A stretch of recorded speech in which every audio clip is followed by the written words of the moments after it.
Well, thank you very much, Mr. President. Mr. President, when I first heard that we were thinking about doing this bill on Children's Day, I thought, well, that's an odd juxtaposition.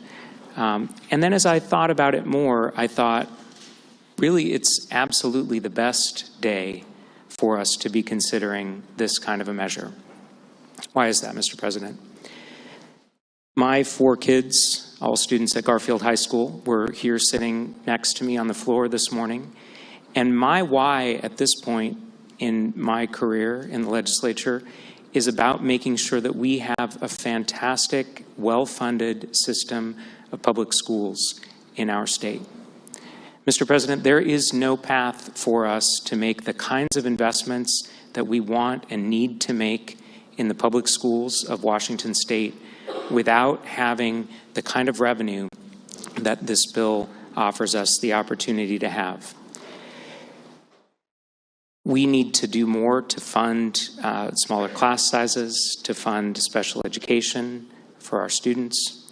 We need to do more to fund school construction so that kids all across the state are going to school in great buildings. We need to do more to fund student transportation. And that is the kind of investment, the kind of debate that this bill will unlock for the legislature in future years. There's a saying about planting seeds under the shade of which trees you will not ever get to sit. Mr. President, this is that kind of a thing. This is not a panacea for our current budget or for the problems that the gentlelady from the 38th District is confronting this year on our behalf. However, Mr. President, this is a way of changing our direction so that our tax system is adequate to the needs that we face in the 21st century.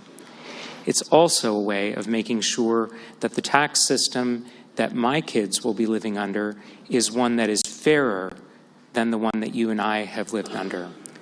I was blown away, frankly, Mr. President, when I first found out that this tax on 20,000 of our most fortunate and most wealthy neighbors in the state would raise $3.5 billion a year to make those kinds of investments. And Mr. President, I don't know about you, but it is a source of continuing shame for me that we have one of the most regressive tax systems in the country, asking poor and middle income people to pay 4 times as much of their income as we ask our most wealthy residents to pay to contribute to the common good, the common schools, the common welfare of our state.